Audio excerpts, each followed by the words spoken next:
तो कैसे हैं आप सब। जैसा कि आप सब लोग जानते हैं कि मैंने आपसे वादा किया था कि हम बहुत जल्दी अपने यूट्यूब चैनल पर एक फ़िज़िक्स की फैकल्टी ला रहे हैं और बेहतरीन फ़िज़िक्स की फैकल्टी है जो आज से आपको फ़िज़िक्स पढ़ाएंगे। उनसे मिलते हैं। आइए सर, शिवांश सर, कैसे हैं आप sir? Thank you sir for introducing me over here. मेरा नाम है शिवांश और जैसा सर ने अभी आपको इंट्रोड्यूस करा है कि मैं यहाँ पे आपको फिज़िक्स पढ़ाऊँगा, तो IQ गुरुकुल क्लासेस के अंदर आप सभी का स्वागत है। हमारा यूट्यूब चैनल आप लाइक शेयर एंड सब्सक्राइब करते रहिए ताकि आप बहुत अच्छी इंटरेस्टिंग वीडियो कंटेंट के साथ देख सकें और आप अपनी एजुकेशनल जर्नी एक कदम आगे लेके जा सकें। हमारी कोशिश रहेगी कि IQ गुरुकुल क्लासेस के ज़रिए आपको हम बेहतरीन कंटेंट प्रोवाइड कराएं, चाहे वो हमारे अशोक सर हैं मैथ्स पढ़ाते हैं और हमारे ऋतिक सर केमिस्ट्री पढ़ाते हैं, तो रेगुलर बेसिस पे यहाँ पे हमारी क्लासेस चलती हैं और अब मैं भी आपके साथ ज्वाइन करूँगा। तो देखते हैं इस जर्नी के अंदर हम फिजिक्स भी कवर करेंगे, मैथ्स भी कवर करेंगे और इस एकेडमिक सेशन को अपना बेस्ट आउटपुट निकालेंगे। तो आप हमारे साथ जुड़े रहिए और देखते रहिए IQ Gurukul classes. Hello friends, आज हम पढ़ेंगे फिजिक्स का चैप्टर सेमीकंडक्टर इलेक्ट्रॉनिक डिवाइसेस। ये चैप्टर बोर्ड के पॉइंट ऑफ व्यू से बहुत ज़्यादा इंपॉर्टेंट है। यहाँ पे 7 मार्क्स आपके कवर अप होते हैं और इसके अंदर बहुत ही इजी टॉपिक्स हैं जो हम इजीली कवर अप कर सकते हैं। इसके अंदर ऐसा कुछ भी प्री रिक्वेस्ट नॉलेज की रिक्वायरमेंट नहीं है, इजी टू अंडरस्टैंड है और जल्दी से हम इस चैप्टर को कवर अप कर लेंगे। तो सबसे पहले हम बात करते हैं इस चैप्टर की। तो इस चैप्टर के स्टार्टिंग के अंदर आप देखेंगे मेटल्स का categorisation on the properties of resistivity and conductivity. तो मेटल्स को अब हम कैटेगराइज करेंगे उनकी प्रॉपर्टीज के बिहाफ पे कि उनकी रेजिस्टिविटी और उनकी इलेक्ट्रिकल कंडक्टिविटी पे कैसे हम उन्हें डिफरेंशिएट करते हैं। तो सबसे पहले हम बात करेंगे कंडक्टर्स की।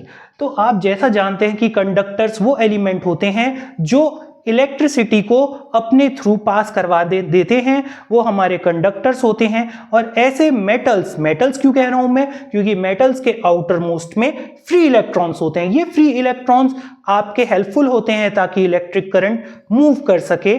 और यहाँ पे हमारे जो कंडक्टर्स होते हैं उनके अंदर हमारे मेटल्स होते हैं जिनके अंदर फ्री इलेक्ट्रॉन्स होते हैं।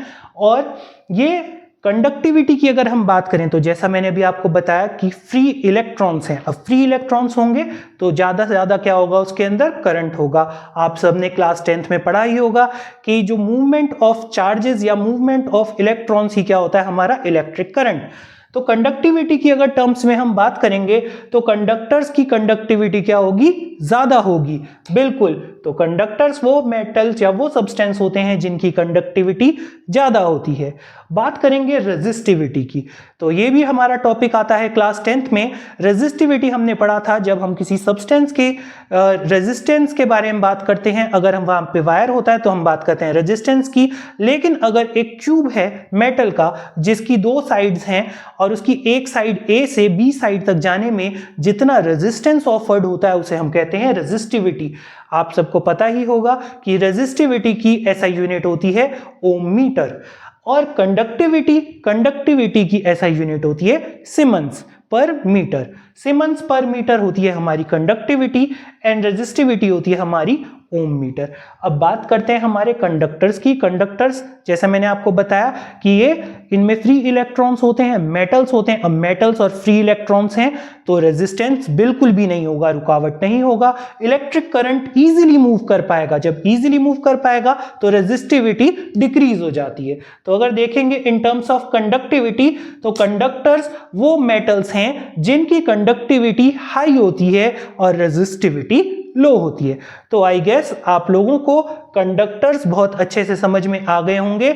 बहुत इजी है लिखने के लिए, याद करने के लिए आपको बस इतना याद रखना है, conductors are those metals which have high conductivity and low resistivity. जिनकी रेजिस्टिविटी कम होती है और कंडक्टिविटी हाई होती है वो हमारे कंडक्टर्स होते हैं।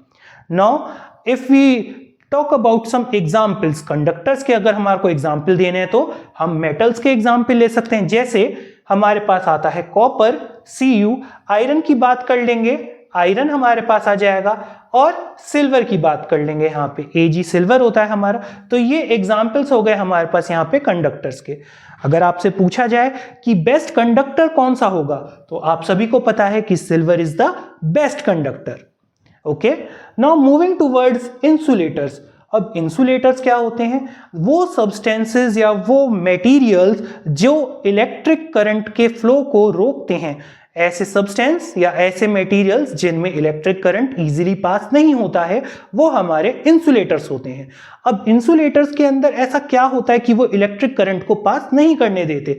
देखिए, हमें सबको पता है कि सारी चीजें बनी होती हैं एटम्स की, और हर एटम्स में इलेक्ट्रॉन, प्रोटॉन और न्यूट्रॉन तीनों अवेलेबल होते हैं। लेकिन आपके पास जो इंसुलेटर्स मटेरियल्स होते हैं उनकी वैलेंस शेल्स यानी कि आउटर मोस्ट शेल में फ्री इलेक्ट्रॉन्स नहीं होते। फ्री इलेक्ट्रॉन्स ना होने की वजह से वो कंडक्शन नहीं कर पाते। तो अब इसके अंदर जब फ्री इलेक्ट्रॉन्स नहीं होंगे तो इलेक्ट्रिक करंट मूव नहीं करेगा इजीली। अब इलेक्ट्रिक करंट मूव नहीं करेगा तो इसकी कंडक्टिविटी कैसी होगी? बिल्कुल सही, लो होगी इसकी कंडक्टिविटी। तो अगर हम कंडक्टिविटी की टर्म्स में बात करें तो इंसुलेटर कैसा होगा? जिनकी कंडक्टिविटी लो होगी, तो लो कंडक्टिविटी होगी। बात करेंगे रेजिस्टिविटी की। रेजिस्टिविटी यानी कि वो जो फ्लो ऑफ करंट के अंदर जो रुकावट आएगी, यानी कि जो रोकेगा फ्लो ऑफ करंट को। तो इंसुलेटर्स आपको पता है वो सब्सटेंस होते हैं जो बिल्कुल रोकते हैं, करंट को नहीं जाने देते, पास नहीं करने देते थ्रू देम। तो ऐसे मटेरियल्स जिनकी रेजिस्टिविटी हाई होगी, अब हाई होगी इनकी, वो आपके इंसुलेटर्स कहलाएंगे। अगर आपसे पूछा जाए इसका एग्जाम्पल तो आप दे सकते हैं would, plastic, rubber and putty. बिल्कुल, जो वॉल पुट्टी होती है वो भी इसका एक एग्जाम्पल है, वो भी आपका एक इंसुलेटर मटेरियल होता है।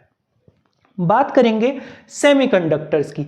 अब देखिए, वर्ड ही अपने आप में एक कंप्लीट इंफॉर्मेशन आपको देता है। सेमी कंडक्टर्स, सेमी यानी कि वो जो थोड़ा कंडक्ट करे, सेमी यानी कि थोड़ा, कंडक्टर्स यानी कि जो अपने में से करंट को फ्लो कराने की अवेलेबिलिटी देते हैं, स्पेस देते हैं। तो सेमी कंडक्टर जिनमें से थोड़ा बहुत करंट जाए, या फिर इसे आप इस तरीके समझ सकते हैं, या वो जिनमें कुछ कंडीशंस या क्राइटेरिया रख के हम करंट को फ्लो कराएं, ऐसे मटेरियल्स हमारे सेमीकंडक्टर्स होते हैं। अब बेसिकली आप सेमीकंडक्टर्स देखेंगे तो इनकी रेजिस्टिविटी और कंडक्टिविटी कहां होगी? Between conductors and insulator. तो सेमीकंडक्टर की कंडक्टिविटी और इंसुलेटर और कंडक्टर्स के बीच में होगी, सेम रेजिस्टिविटी भी इन दोनों के बीच में होगी। अगर हम बात करें एग्जाम्पल की तो हमारे पास जर्मेनियम एंड सिलिकॉन, तो ऐसे मटेरियल हैं जो कि हमारे सेमीकंडक्टर्स होते हैं। तो आई होप आपको तीनों में डिफरेंस क्लियर हो गया होगा, कंडक्टर, इंसुलेटर्स एंड सेमीकंडक्टर्स के अंदर। तो आप हमारे YouTube चैनल को सब्सक्राइब, लाइक और शेयर करें अपने फ्रेंड्स के साथ। अगर आप अपने ट्रू फ्रेंड्स हैं, ट्रू फ्रेंड्स अपने गोल्स को अचीव करने में हेल्पफुल करते हैं, साथ के साथ को एग्जिस्ट करते हैं, ऐसा नहीं करते कि ठीक है दूसरे को हम इंफॉर्मेशन ना दें। देखिए, यहाँ पे हम कंटिन्यूसली एफर्ट कर रहे हैं कि आप लोगों को फ्री ऑफ कॉस्ट बेहतर एजुकेशन प्रोवाइड कराया जा सके, ताकि आप लोग अपने जो टारगेट हैं, डिजायर्ड टारगेट्स हैं, उन्हें अचीव कर सकें। हमारी यही कोशिश है। तो इस कोशिश के अंदर आप भी हमारे साथ जुड़ें और कंटिन्यूसली अपने जो भी फ्रेंड्स हैं उनके साथ ये वीडियोस का लेक्चर शेयर करें, वो भी इस चीज का फायदा ले सकें और आपको कंडक्टर, इंसुलेटर्स और सेमीकंडक्टर्स क्लियर होंगे। अब हम बात करेंगे एनर्जी बैंड की। बात किसकी होगी? एनर्जी बैंड की। नाम देखिए, नाम सोच रहे हैं एनर्जी और बैंड, क्या होगा एनर्जी, क्या है बैंड, इसे थोड़ा सा हम समझते हैं। एनर्जी बैंड, एनर्जी बैंड, आप सबको मैंने अभी बताया था कि हमारे पास जो कंडक्टर्स होते हैं, कंडक्टर्स में फ्री इलेक्ट्रॉन्स होते हैं और वो इलेक्ट्रिसिटी कंडक्ट करते हैं। बट वो कैसे कंडक्ट कर पाते हैं, यहाँ पे हम इस एनर्जी बैंड से समझेंगे। हमारे पास दो तरीके के बैंड होते हैं, एक होता है हमारे पास कंडक्शन बैंड और दूसरा होता है हमारे पास वैलेंस बैंड। वैलेंस बैंड आप सभी ने क्लास 9th और क्लास 10th में बहुत अच्छे से स्टडी करी थी, और आपने ये पढ़ा था कि जो भी हमारे पास एटम्स होते हैं उसके अंदर इलेक्ट्रॉन्स बोहर एटॉमिक मॉडल के अकॉर्डिंगली KLMN शेल्स के अंदर फिल होते हैं। जो आउटर मोस्ट शेल होती है उसे हम कहते हैं वैलेंस शेल। अब उस वैलेंस शेल्स में जितने इलेक्ट्रॉन्स होते हैं उन्हें हम क्या कहते हैं? उन्हें कहते हैं हम वैलेंस शेल इलेक्ट्रॉन्स या वैलेंस इलेक्ट्रॉन्स बोलते हैं। तो यहाँ पे अब हम देखेंगे कि वो इलेक्ट्रॉन्स जो कि आउटर मोस्ट शेल के अंदर हैं वो किसके अंदर आ जाते हैं? वो आ जाते हैं आपके वैलेंस बैंड में। बट यहाँ पे थोड़ा सा चेंज होता है। चेंज क्या होता है, जैसे आपके मेटल्स होते हैं, जो मैंने बताया था मेटल्स कौन से होते हैं, मेटल्स के अंदर जिसमें आपके आउटर मोस्ट में 1, 2 या 3 फ्री इलेक्ट्रॉन्स होते हैं, वो हमारे मेटल्स होते हैं। आप सभी ने 10th क्लास में ये पढ़ा था कि मेटल्स वो होते हैं जिनके आउटर मोस्ट में 1, 2 एंड 3 इलेक्ट्रॉन्स होते हैं। अब यही फ्री इलेक्ट्रॉन्स इलेक्ट्रिसिटी के कंडक्शन में हेल्पफुल होते हैं। Movement of electron is known as electricity या इलेक्ट्रिक करंट। ये कहाँ होते हैं, ये होते हैं आपके कंडक्शन बैंड में, ये होते हैं कंडक्शन बैंड में, जिस वजह से मेटल्स बहुत अच्छे कंडक्टर्स होते हैं।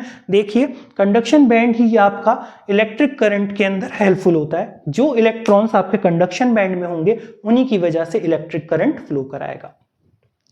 लेकिन एग्जाम्पल ले लेते हैं, फॉर एग्जाम्पल सोडियम का एग्जाम्पल ले लेते हैं। इजी टू अंडरस्टैंड है, बचपन से पढ़ते आ रहे हैं सोडियम के बारे में। तो 281 एटॉमिक नंबर 11 होता है, बिल्कुल 11 होता है, 11 होता है 281, यानी कि सबसे पहले K, L और M शेल यानी कि आउटर मोस्ट शेल में कितना, एक इलेक्ट्रॉन है। तो अगर हम इसी का एग्जाम्पल लें और बात करें इसकी, तो इसका ये जो एक फ्री इलेक्ट्रॉन्स है ये क्या कराएगा, ये हेल्पफुल होगा कंडक्शन में, कंडक्शन ऑफ इलेक्ट्रिक करंट। तो कंडक्शन बैंड में इसका ये एक इलेक्ट्रॉन चला जाएगा। चलिए अब एक इलेक्ट्रॉन तो चला गया, तो बाकी कितने बचे, बाकी बचेंगे एक इलेक्ट्रॉन चला जाने के बाद बाकी यहाँ पे 2 इलेक्ट्रॉन्स बचेंगे और 8 यहाँ पे बचेंगे, 8 इलेक्ट्रॉन आउटर मोस्ट में। अब ये जो 8 इलेक्ट्रॉन्स हैं ये कहां जाएंगे, देखिए जैसे मैंने आपको पहले बताया था कि वैलेंस शेल, वैलेंस बैंड कौन सी होती है, आउटर मोस्ट। अब एक इलेक्ट्रॉन तो कंडक्शन में चला गया, तो बाकी अवेलेबल किस में हो जाएंगे, वैलेंस बैंड में अवेलेबल हो जाएंगे। चलिए तो ये आपको समझ में आ रहा होगा कि कंडक्शन बैंड और वैलेंस बैंड क्या होता है। अब एनर्जी बैंड में किस तरीके से metals conductors, metal insulators and semiconductors में कैसे कैसे इनके एनर्जी बैंड डायग्राम बनेंगे, उन्हें हम देखते हैं। तो सबसे पहले हम बात करेंगे यहाँ पे, सबसे पहले हम बात करेंगे किसकी, कंडक्टर्स की। सबसे पहले कंडक्टर्स की बात करेंगे। तो कंडक्टर्स जो होते हैं आपको पता है बहुत इजीली कंडक्ट कराते हैं इलेक्ट्रिक करंट को। ओके, कंडक्टर्स की तो यहां देखेंगे, यहां इसका कंडक्शन बैंड और वैलेंस बैंड, इसके अंदर कोई गैप नहीं होगा, इसे एनर्जी गैप कह देंगे। एनर्जी गैप इसमें 0 होगा। क्यों, आपने देखा होगा कि मेटल्स बहुत अच्छे कंडक्टर्स हैं, यानी कि उनमें थोड़ी सी हीट मिलते ही या एक्सटर्नल इलेक्ट्रिक फील्ड में अप्लाई करते ही यहाँ पे क्या होता है, आपके इलेक्ट्रॉन्स एक्साइटेड स्टेट में चले जाते हैं और कोई एनर्जी गैप नहीं है तो इजीली मूव कर जाएंगे, इजीली एक्साइटेड स्टेट में चले जाएंगे, वैलेंस बैंड से चले जाएंगे कंडक्शन बैंड से, जैसे इन्हें हम थर्मल एनर्जी दे देंगे या फिर इलेक्ट्रिक फील्ड में रखेंगे। इससे क्या होगा, ये सारे के सारे कंडक्शन बैंड में आ जाएंगे और इजीली कंडक्शन यहाँ पे होना शुरू हो जाएगा। तो कंडक्टर्स की बात करेंगे तो उनका एनर्जी बैंड गैप 0 होता है, और जो अच्छे कंडक्टर्स होते हैं कुछ केसेस के अंदर ये ओवरलैप्ड भी होता है। ओवरलैप्ड होता है आपका conduction band and valence band.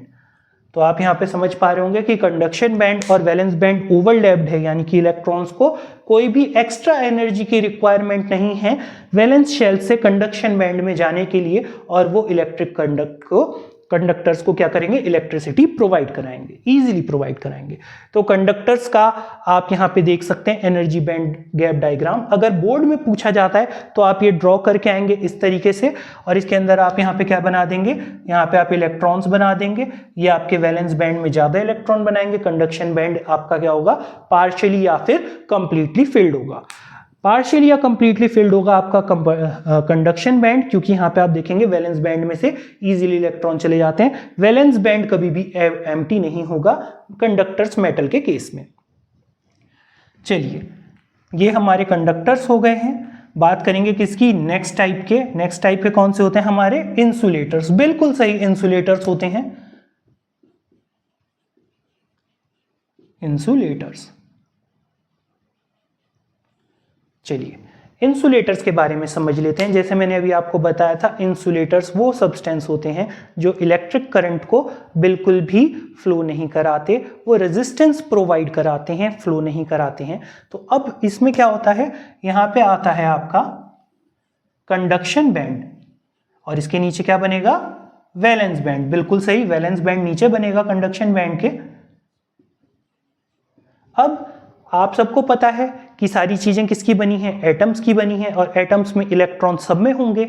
अगर हम वुड का एग्जाम्पल लें, प्लास्टिक का एग्जाम्पल लें, ये मेरे पास मार्कर है, ये प्लास्टिक का है, तो इसके अंदर करंट फ्लो होगा? नहीं होगा। क्यों फ्लो नहीं होगा इस मार्कर में करंट फ्लो? इसमें इसलिए नहीं होगा because it does not contain free electrons, या फिर अगर मैं बात करूं कि इसके कंडक्शन बैंड में इलेक्ट्रॉन्स नहीं होंगे। तो आपको एक बात तो यहीं से पता लग गई कि कंडक्शन बैंड इंसुलेटर्स का कैसा होगा, एम्प्टी होगा, कोई इलेक्ट्रॉन्स नहीं होंगे। ये हमेशा एम्प्टी रहेगा इंसुलेटर के केस में। बात करेंगे अगर वैलेंस बैंड की, तो वैलेंस बैंड क्या होगा, पार्शियली या कंप्लीटली फिल्ड होगा।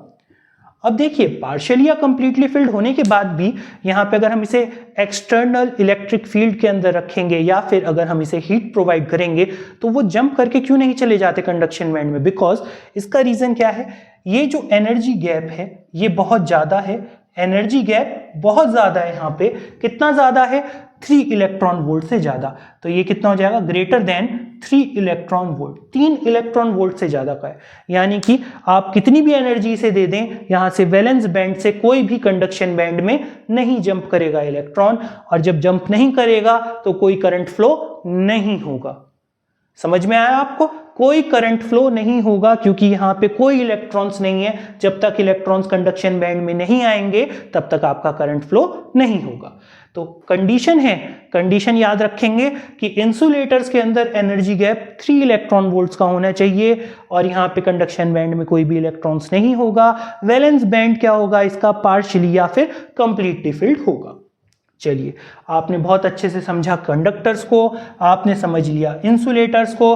अब जो हमारा चैप्टर है सेमीकंडक्टर्स, उसके बारे में भी यहाँ पे बात कर लेते हैं, सेमीकंडक्टर्स के बारे में। तो सेमीकंडक्टर्स में ऐसा क्या होगा, सेमीकंडक्टर्स में क्या होगा यहाँ देखते हैं अभी हम। ये ऊपर आ जाता है हमारा कंडक्शन बैंड और नीचे आ जाता है हमारा वैलेंस बैंड। जैसा मैंने आपको बताया था कि सेमीकंडक्टर्स क्या करेंगे, वो बिहेव करेंगे लाइक इंसुलेटर्स, और कुछ प्रॉपर्टीज या कुछ हम उसके अंदर जब एक्सटर्नल इलेक्ट्रिक फील्ड या एनर्जी प्रोवाइड कराएंगे तो वो किसी तरह से कंडक्टर की तरह बिहेव करेंगे। तो होता कैसे वो अब यहाँ पे समझेंगे। अभी तक आपने क्या समझा, कंडक्टर समझा, अभी आपने क्या समझा, इंसुलेटर समझा, अब हम क्या समझेंगे, सेमीकंडक्टर्स का देखेंगे। तो सेमीकंडक्टर्स में आपके वैलेंस बैंड में इलेक्ट्रॉन पार्शियली या कंप्लीटली फिल्ड होते हैं, ये तो हम सबको पता है, अभी पढ़ा था, इंसुलेटर में भी पढ़ा था, पार्शियली या कंप्लीटली फिल्ड। लेकिन कंडक्शन बैंड में कोई भी इलेक्ट्रॉन फील्ड नहीं होता। अब कोई इलेक्ट्रॉन फील्ड नहीं है इसके अंदर, तो क्या होगा, क्या कोई करंट फ्लो कराएगा, क्या यहाँ पे करंट फ्लो होगा? नहीं, बिल्कुल नहीं होगा। ये एज एन इंसुलेटर की तरह बिहेव करेगा, इंसुलेटर की तरह बिहेव करेगा। अब फिर इसमें डिफरेंस क्या है, अगर ये भी इंसुलेटर की तरह ही बिहेव करेगा तो इसे हम सेमीकंडक्टर क्यों कह रहे हैं। सेमीकंडक्टर की कंडीशन क्या होती है कि जो इसका एनर्जी बैंड गैप होता है वो क्या होता है आपका, less than 3 electron volt, less than 3 EV। Energy gap जो है इसका लेस देन 3 इलेक्ट्रॉन वोल्ट होगा। 3 इलेक्ट्रॉन वोल्ट से क्या फर्क पड़ेगा, फर्क ये पड़ेगा कि जब हम इसे एक्सटर्नल इलेक्ट्रिक फील्ड के अंदर रखेंगे तो यहां से इलेक्ट्रॉन्स मूव करेंगे और वो आ जाएंगे कंडक्शन बैंड में। जो इलेक्ट्रॉन्स अभी तक हमारे वैलेंस बैंड में थे उन्हें थोड़ी सी एनर्जी मिलेगी और वो मूव कहां कर जाएंगे, कंडक्शन बैंड में। कंडक्शन बैंड में मूव करने से इसके अंदर इलेक्ट्रिक करंट फ्लो होना शुरू हो जाएगा। तो आपने देखा कि सेमीकंडक्टर्स पहले तो इंसुलेटर की तरह बिहेव कर रहे थे, लेकिन जैसे ही हमने इसे थर्मल एनर्जी या इलेक्ट्रिकल एनर्जी या लाइट एनर्जी दी तो उससे क्या हुआ, इलेक्ट्रॉन्स एनर्जी गेन कर गए और उन्होंने इस गैप को क्रॉस कर दिया। ये गैप स्मॉल होगा, कितना स्मॉल होगा, less than 3 electron volt, less than 3 electron volt होगा। तो थोड़ी सी एनर्जी पाते के साथ ही, जैसे एक बच्चा कमजोर होता है उसको हम स्टडी में हेल्प करते हैं, गाइड करते हैं, पढ़ता है तो वो बाद में स्कोरिंग मार्क्स ले आता है, अच्छे मार्क्स ले आता है, पास हो जाता है। यही तो हमारी पहल है, गुरुकुल इंस्टीट्यूट की यही पहल है कि हम आपको हेल्प करें, गाइड करें थ्रू आउट द सेशन, ताकि वो बच्चे जो कहीं ना कहीं एकेडमिकली वीक हैं, जो अपने मार्क्स नहीं अटेंड कर पा रहे, जो अपने गोल्स अचीव नहीं कर पा रहे, वो अचीव कर सकें।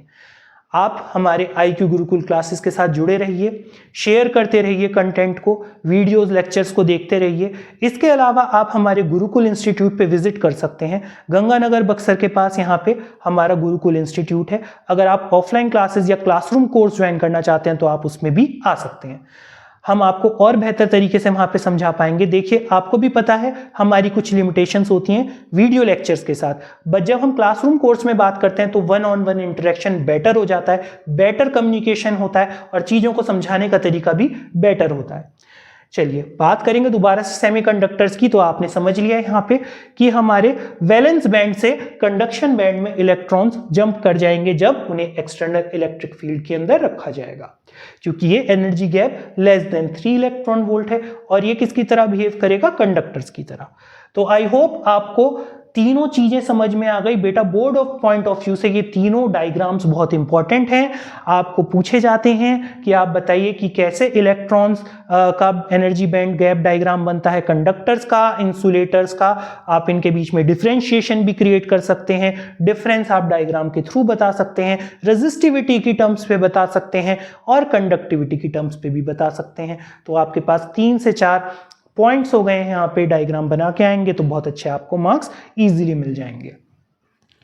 चलिए ये भी आपने समझ ली। नेक्स्ट अब हम थोड़ा सा टॉपिक के बारे में और डिस्कस करेंगे। एक टॉपिक आता है हमारे पास यहाँ पे फर्मी एनर्जी। क्या होती है फर्मी एनर्जी, हमने तो कभी सुना ही नहीं, नई टर्म है, नया नाम है। लेकिन इससे पहले आपसे एक और डिस्कशन कर लेता हूँ टॉपिक का, एब्सोल्यूट जीरो। क्या होता है एब्सोल्यूट जीरो? अगर मैं बात करूं एब्सोल्यूट जीरो यानी कि 0 केल्विन पे जब हम किसी मेटल को लेके आते हैं तो उसमें क्या चेंजेस आएंगे? आप जानते हैं क्या चेंजेस आएंगे उसमें? चलिए मैं बता देता हूं आपको। जब हम किसी मेटल का टेम्परेचर डिक्रीज करते हैं तो हमने पढ़ा था, क्या पढ़ा था कि सॉलिड्स में क्या होता है, सॉलिड्स के अंदर एटम क्लोज्डली पैक होते हैं, क्लोजली पैक्ड होते हैं। अब क्लोजली पैक्ड है, ठीक है, और ठंडा कर दिया, ठंडा करने से क्या हो गया, फ्रीज हो गया, सिकुड़ गए यानी कि और पास आ गए, यानी कि इंटर एटॉमिक डिस्टेंस और कम हो गया। इंटर एटॉमिक डिस्टेंस कम होने से क्या होगा, इंटर एटॉमिक डिस्टेंस कम होने से फोर्स ऑफ अट्रैक्शन इंक्रीज हो जाती है। अगर आप चिपक के खड़े हों और कोई आपके थ्रू पास करना चाहे तो कर पाएगा? बिल्कुल नहीं कर पाएगा, आप उसे रोक लेंगे, चेन बना लेंगे, ह्यूमन चेन, आप लोग पास खड़े। तो इसी तरीके से एटम्स भी क्या है, क्लोजली पैक हो जाते हैं जब टेम्परेचर कम हो जाता है। अब जब वो पास आ गए तो उनकी अट्रैक्शन फोर्स इंक्रीज हो गई। अब अगर हम इसे एक्सटर्नल इलेक्ट्रिक फील्ड में रखेंगे तो क्या ये अपने इलेक्ट्रॉन लूज करने देंगे? नहीं, बिल्कुल नहीं करने देंगे। फोर्स ऑफ अट्रैक्शन पहले से ज्यादा हो गई है। तो एब्सोल्यूट जीरो टेम्परेचर पे जो भी हम एनर्जी ऑब्टेन करते हैं उसे हम कहते हैं फर्मी एनर्जी। तो देखा आपने कितने इजीली आपने समझ लिया। एब्सोल्यूट जीरो टेम्परेचर हमें पता लग गया जब 0 केल्विन होता है। फर्मी एनर्जी हमें पता लग गई जब हम एनर्जी ऑब्टेन करते हैं एट 0 केल्विन टेम्परेचर पे, तो उसे हम क्या कहते हैं, फर्मी एनर्जी कहते हैं। ठीक है, बहुत इजी है कॉन्सेप्ट, चीज़ों को समझना भी और इजी है। हम और भी चीज़ों को समझेंगे इसी तरीके से। आप लोग कंटिन्यूसली हमारे साथ जुड़े हैं। अब जैसे ऋतिक सर हैं, वो भी अपनी तरफ से कोशिश करते हैं कि आपको बेस्ट केमिस्ट्री का दे सकें। साथ ही साथ हम कोशिश करेंगे कि आपको छोटे छोटे शॉर्ट वीडियोस के अंदर थ्रू भी हम आपको कॉन्सेप्ट समझाते रहें, क्योंकि जब वीडियो की लेंथ लॉन्ग हो जाती है तो कहीं ना कहीं बच्चे इंटरेस्ट लूज कर देते हैं। तो हम आपके लिए शॉर्ट वीडियोस भी लेके आएंगे। मैथ्स के भी हम शॉर्ट वीडियोस के अंदर क्वेश्चन लेके आएंगे ताकि आप जल्दी जल्दी उन्हें रिवाइज कर सकें। साथ ही साथ हम टीचिंग के अंदर आपको ऐसी ट्रिक्स बताएंगे और आपको ऐसी टेक्निक्स बताएंगे जिससे आप मैक्सिमम स्कोर। आप सभी के एक क्विक रिवीजन अभी कर लेते हैं जो भी हमने टॉपिक पढ़े। व्हाट इज सेमीकंडक्टर अगर मैं बात करूं तो आप सब भी बता सकते हैं, सभी आंसर कर सकते हैं। Semiconductors are those materials which have the resistivity and the conductivity intermediate to conductors and insulators, यानी कि कंडक्टर और इंसुलेटर्स के बीच में जिनकी रेजिस्टिविटी और कंडक्टिविटी लाई करती है उन्हें हम क्या कहते हैं, सेमीकंडक्टर। तो वो हमारे क्या हो जाते हैं, सेमीकंडक्टर। इसके अलावा एड ऑन क्या कर सकते हैं, हम ऐड कर सकते हैं that semiconductor have an empty conduction band and have partially और फिल्ड वैलेंस बैंड। तो अभी हमारे को पता है कि वो एम्प्टी होता है उसका कंडक्शन बैंड, कोई इलेक्ट्रॉन्स नहीं होते, और पार्शियली या कंप्लीटली फिल्ड क्या होते हैं आपके, वैलेंस बैंड। ठीक है, वैलेंस बैंड पार्शियली या कंप्लीटली फिल्ड होता है और आपका कंडक्शन बैंड एम्प्टी होता है। बात करेंगे इसके आगे की। अब सेमीकंडक्टर्स हैं तो हमारे को ये भी बताना है एट 0 केल्विन, एट 0 केल्विन यानी कि एट एब्सोल्यूट जीरो टेम्परेचर पे semiconductor behave as perfect insulators. तो परफेक्ट इंसुलेटर्स की तरह सेमीकंडक्टर कब वर्क करेंगे? जब वो एब्सोल्यूट 0 केल्विन पे होंगे, यानी कि उनका टेम्परेचर 0 केल्विन होगा, तब कोई भी इलेक्ट्रॉन मूव नहीं करेगा जब हम एक्सटर्नल इलेक्ट्रिक फील्ड अप्लाई करेंगे। जब कोई भी इलेक्ट्रॉन फील्ड नहीं करेगा, मूव नहीं करेगा कोई भी एनर्जी पाके। अभी हमने यहाँ पे बनाया था डायग्राम कि 3 इलेक्ट्रॉन वोल्ट से क्या होता है? लेस देन 3 इलेक्ट्रॉन वोल्ट ये गैप होता है, लेस गैप होता है। यहाँ पे आपके वैलेंस बैंड में इलेक्ट्रॉन्स होते हैं और कंडक्शन बैंड क्या होता है? एम्प्टी होता है। लेकिन अभी मैंने आपको कंडीशन बताई थी कि 0 केल्विन के ऊपर क्या होगा? यहाँ पे कोई भी इलेक्ट्रॉन मूव नहीं करेगा। जब मूव नहीं करेगा तो क्या ये कंडक्शन कर पाएगा? नहीं कर पाएगा। तो एट 0 केल्विन यहाँ पे कोई कंडक्शन नहीं होगा, तो it behave as an perfect insulator. तो आपके सेमीकंडक्टर परफेक्ट इंसुलेटर, ये एक कंपटीशन का भी क्वेश्चन है, आपका पूछा गया है, जेई में पूछा गया है, ये नीट में भी आ चुका है। आप इस क्वेश्चन को बहुत अच्छे से समझ सकते हैं कि एट विच कंडीशन, किस कंडीशन पे हमारा सेमीकंडक्टर एक परफेक्ट इंसुलेटर की तरह काम करता है। तो उसके आंसर आप बताएंगे at absolute zero temperature. At absolute zero temperature ये किसकी तरह बिहेव करेगा? किसकी तरह बिहेव करेगा? ये बिहेव करेगा इंसुलेटर्स की तरह। तो आई होप आप इन चीज़ों को अच्छे से समझ पाए होंगे। नेक्स्ट सेशन के अंदर हम यहाँ पे डिस्कस करेंगे कि सेमीकंडक्टर्स की कितनी टाइप होती हैं। आप भी थोड़ा सा स्टडी करिए, बोर्ड की क्लासेस आपकी हैं, आप भी अच्छे मार्क्स सिक्योर करना चाहते हैं, हम आपकी मेहनत के लिए हमेशा अवेलेबल हैं। गुरुकुल इंस्टीट्यूट और गुरुकुल IQ गुरुकुल क्लासेस आपकी हमेशा मदद के लिए अवेलेबल है। आपके लिए हम ऐसी ही कंटेंट्स बनाएंगे। कोशिश हमारी यही रहेगी कि हम अपनी पूरी कोशिश करें, मेहनत करें, आप भी मेहनत करें। देखिए, हमारे मेहनत करने से कुछ नहीं होगा, अगर आपको रिजल्ट्स चाहिए तो आपको भी मेहनत करनी पड़ेगी। जो मैंने पढ़ाया है, जो ऋतिक सर ने पढ़ाया है या जो अशोक सर ने पढ़ाया है, अगर आप उसे टाइम टू टाइम रिवाइज करेंगे तो डेफिनेटली आप देखेंगे आप अपने एकेडमिक्स में बहुत अच्छा परफॉर्म कर पाएंगे, आपके मार्क्स भी अच्छे आएंगे। सो आज के लिए इतना ही इस सेशन के अंदर। Please do like, subscribe and share with your friends. Thank you and have a nice day.